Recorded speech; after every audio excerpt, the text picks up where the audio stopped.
धर्मेंद्र साहू एक railway ticket collector था। वो पूरा ट्रेन घूमते हुए सबसे टिकट्स चेक करते रहता था। और टिकट टिकट टिकट टिकट। एक बार उसके ऊपरी अधिकारी उसे बुलाकर, साहू, अगले महीने ही तुम्हारा रिटायरमेंट है, ये लो तुम्हें आने वाले पेंशन और बाकी के पत्र। वैसे रिटायरमेंट के बाद तुम क्या करना चाहते हो? कहकर पूछा। साहू तब, क्या करना है कुछ समझ नहीं आ रहा है साहब, मुझे ट्रेन के अलावा दूसरी कोई दुनिया नहीं पता। रिटायरमेंट के बाद से ही बहुत दुख हो रहा है, कहा। उसके रिटायरमेंट के दिन ऑफिस स्टाफ वाले उसका अभिनंदन करके उसे अलविदा बोले। धर्मेंद्र साहू को पत्नी और रमेश साहू नाम का एक बेटा था।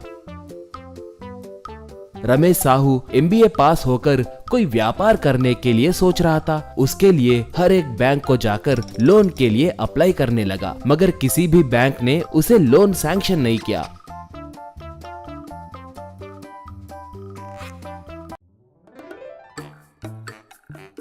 इससे रमेश साहू बहुत निराश हुआ। रिटायरमेंट के बाद धर्मेंद्र साहू भी बहुत उदास हो गया। किसी से भी बात करे बिना एक कोने में बैठना, खाना खाते हुए अचानक से उठ जाना, ये सब करने लगा। ये देखकर उसका बेटा और पत्नी बहुत दुखी हो रहे थे। माँ तब, तुम्हारे पिताजी नौकरी को उतना प्यार करते थे बेटा, इसलिए उन यादों से बाहर नहीं आ पा रहे हैं। इन्हें ऐसे ही छोड़े तो पता नहीं क्या होगा। इन्हें किसी डॉक्टर के पास ले जाओ बेटा, बोली। रमेश साहू तब, माँ, उतने साल नौकरी किए ना, उतनी जल्दी नहीं भूल सकते। अब समय के साथ साथ सब ठीक हो जाएगा, तुम घबराओ मत, सब ठीक हो जाएगा, कहकर दिलासा देता था। एक बार धर्मेंद्र साहू TC का यूनिफॉर्म पहनकर स्टेशन को आया। तब वहाँ पर एक ट्रेन आकर रुकी। वो उस ट्रेन में चढ़कर, और टिकट टिकट टिकट दिखाइए मैडम, कहकर फिरने लगा। इतने में दूसरा TC वहाँ पर आकर, आप कौन है जी? आप किस ट्रेन के TC है? कहकर पूछा। तब धर्मेंद्र साहू वो कहकर घबराने लगा तो वो TC, पुलिस को बुलाओ, लगता है ये कोई चोर है। TC के भेष में आकर यात्रियों के पास से पैसे ऐंठने के लिए देख रहा है। पुलिस पुलिस, यहाँ आइए, कहा। ऐसे पुलिस वाले आकर उसे अरेस्ट करके सेल में डाले।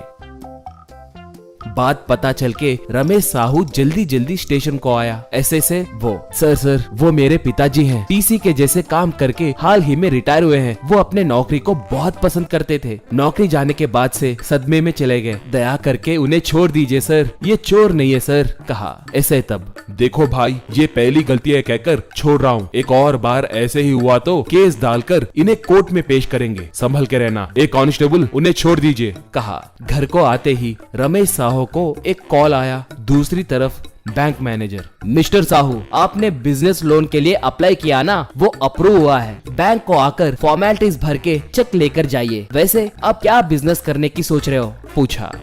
रमेश तब, बताऊंगा सर, मैं आपके पास आकर सब अच्छे से समझाऊंगा, कहा। वो रात भर जगकर कैसा बिजनेस करे कहकर सोचने लगा। जहाँ तक मुझे पता है, फूड बिजनेस में सबसे ज्यादा लाभ मिलेगा। एक बढ़िया रेस्टोरेंट खोले तो बहुत अच्छा रहेगा, मगर गांव में बहुत सारे रेस्टोरेंट्स हैं ना, ऐसे में मेरे पास कौन आएगा? मुझे एक अलग रेस्टोरेंट शुरू करना चाहिए, कहकर सोचने लगा तो उसके बगल में सोया उसका पिता नींद में बात कर रहा था। टिकट भाई, ticket, madam ticket please, ticket ticket. ये सुनकर रमेश साहू को एक उपाय सूझा। ट्रेन कोच थीम रेस्टोरेंट लगाए तो अच्छा रहेगा, लोगों को वो नया लगेगा, इसलिए जरूर आएंगे। छोटे बच्चे तो बहुत पसंद करेंगे। उतना ही नहीं, पिताजी को कैश काउंटर में बिठाए तो उन्हें ट्रेन में रहे जैसे लगेगा और वो ठीक होंगे, यूँ सोचा।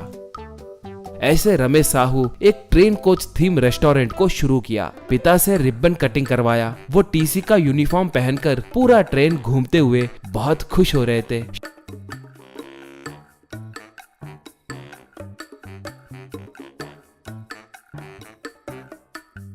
शुरू किए थोड़े ही दिनों में वहाँ पर लोग अच्छे से आने लगे। वहाँ पर मिलने वाले वेज और नॉन वेज आइटम्स को लोग बहुत पसंद करने लगे। धर्मेंद्र साहू काउंटर पे बैठकर पैसे लेते हुए वहाँ पर आए ग्राहकों से हंसी मजाक करते हुए बहुत खुश हो रहे थे। ये देखकर पत्नी और बेटा बहुत खुश हुए।